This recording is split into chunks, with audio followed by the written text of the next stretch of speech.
David Lammy's running for Labour leader.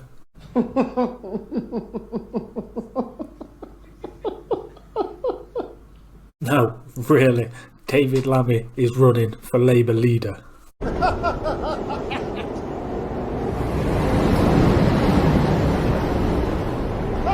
If there's one person besides Corbyn himself that could finish Labour off for good, it's David Lammy.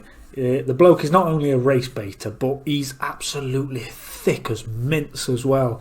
He's in Diane Abbott territory for how thick he is.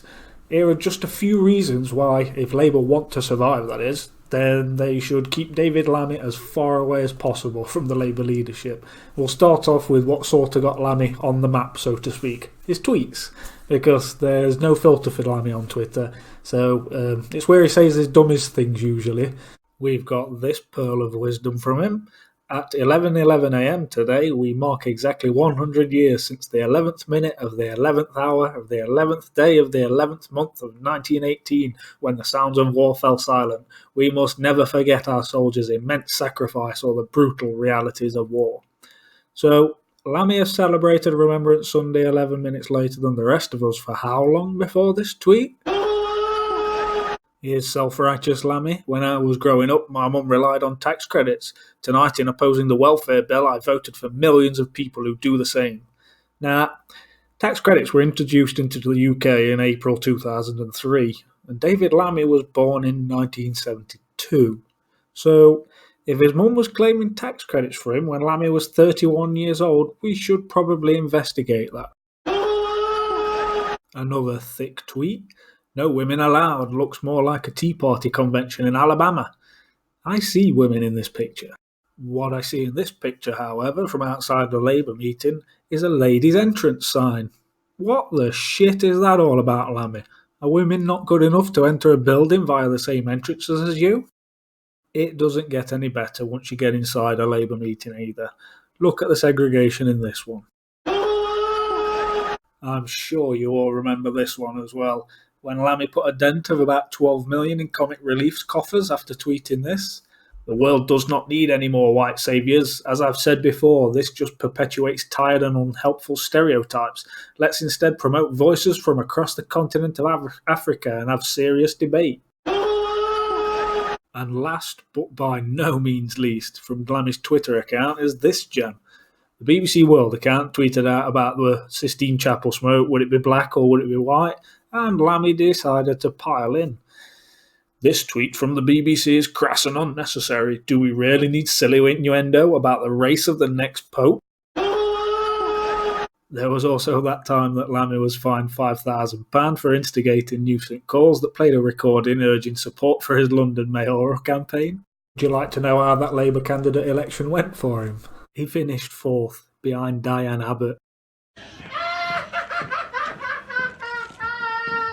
But his best bits have probably come when he's on TV, because he has to think on his feet. I doubt this guy could chew gum and walk, let alone think on his feet. Like the time he accused the ERG of being Nazis, and when Andrew Marr gave him the opportunity to backtrack on his show, he doubled down and said Nazi wasn't a strong enough word, and he didn't go far enough. What the bloody hell else has he got left after Nazi? That's pretty much the limit of insults, isn't it? By implication, you're comparing the ERG to the Nazi Party, or at least to the South African racists. Now, whatever you think about the ERG, that was an unacceptable comparison, wasn't it? Andrew, I would say that that wasn't strong enough. Then we've got the time that he said 1 million Indians fought for the UK in World War II for the European project.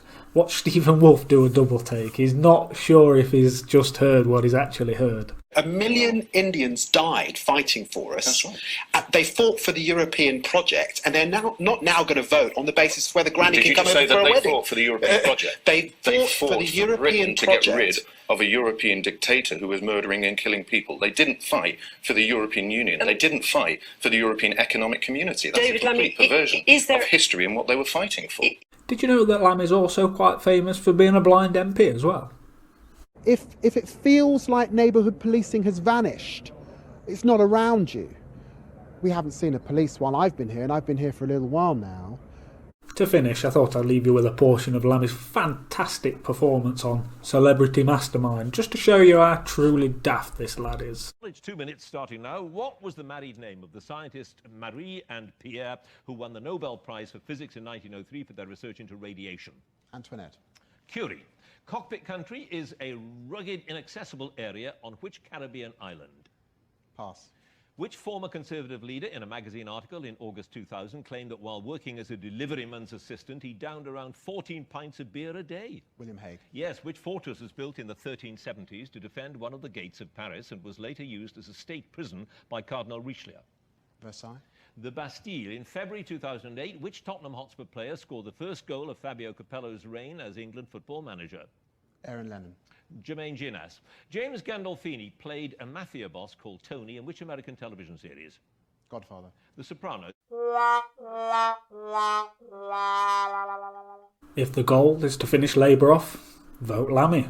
Thanks for tuning in, folks. Take it easy.